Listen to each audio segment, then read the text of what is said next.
آمنت أن الآخرة لا بد يوما فيه النفوس الزادية بشرى لنفس آمنت। এক নম্বর মাইক থেকে। আমার নাম প্রেম, পুরো নাম প্রেম মিশ্রা। আমি একজন অমুসলিম। আমার প্রশ্ন হলো স্যার, আসলে আমি ইসলাম গ্রহণ করতে চাই। এটা এটা এটা আমার প্রশ্ন, কোনো পক্ষপাতিত্ব করছি না, নিজ থেকেই প্রশ্নটা করছি। স্বাভাবিকভাবেই বলা যায় আমি ইসলাম গ্রহণ করতে চাই। তবে ভালো মুসলিম মানে কিভাবে, আসলে ভালো মুসলিম কে বা কারা, এই জন্য আসলে জানতে চাচ্ছি।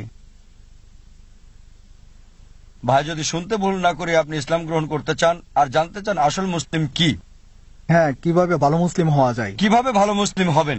ভাই, ভালো মুসলিম হতে হলে, মুসলিম মানে যে নিজের ইচ্ছাকে আল্লাহর কাছে সমর্পণ করে।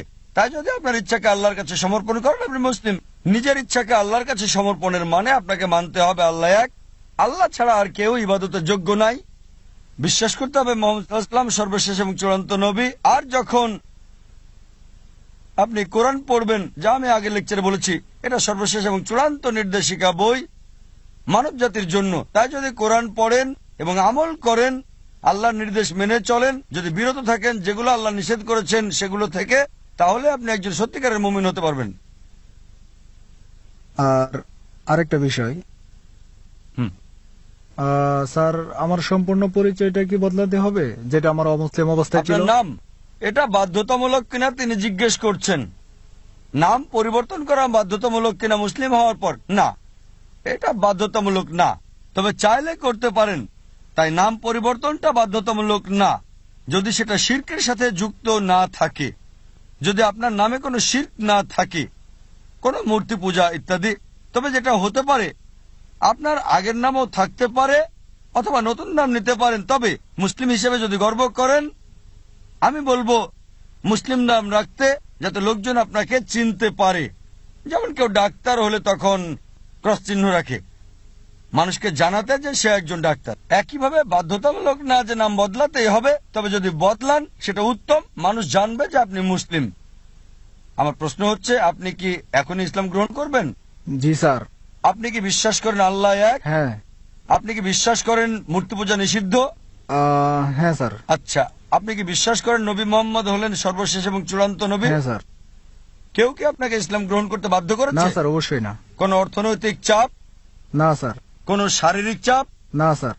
কারণ কাউকে জোর করে ইসলাম ধর্ম গ্রহণ করানো ইসলাম ধর্মে এটা নিষিদ্ধ। কাউকে জোর করে ইসলাম গ্রহণ করানো ইসলাম ধর্মে এটা নিষিদ্ধ হওয়ার পাশাপাশি আমাদের দেশেও এটা নিষিদ্ধ। ইন্ডিয়াতে যে কোনো ধর্ম গ্রহণ করার জন্য বাধ্য করা নিষিদ্ধ, স্বেচ্ছায় হতে পারবে। যদি ইসলাম গ্রহণ করতে চান কেউ আপনাকে বাধা দিতে পারবে না, এমনকি রাষ্ট্রও পারবে না সেটা। তাই যদি ইসলাম গ্রহণ করতে চান আমি বলবো আমার সাথে বলেন, ঠিক আছে? ঠিক আছে স্যার। আশহাদু আল্লাহ ইলাহা ইল্লাল্লাহ ওয়া আশহাদু আন্না মুহাম্মাদান আবদুহু ওয়া রাসূলুহু। আমি সাক্ষ্য দিচ্ছি। আবার বলবেন স্যার? আমি সাক্ষ্য দিচ্ছি। আমি সাক্ষ্য দিচ্ছি যে কোনো ঈশ্বর নেই আল্লাহ ছাড়া এবং নবী মুহাম্মদ সাল্লাল্লাহু আলাইহি সাল্লাম হলেন বান্দা এবং রাসূল আল্লাহর।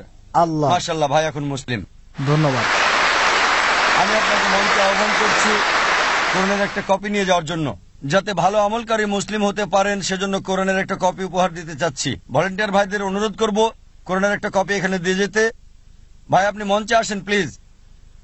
আমি আপনাকে কোরআনের একটা অনুবাদ কপি দিতে চাই, যাতে আপনি একজন ভালো আমলকারী মুসলিম হতে পারেন।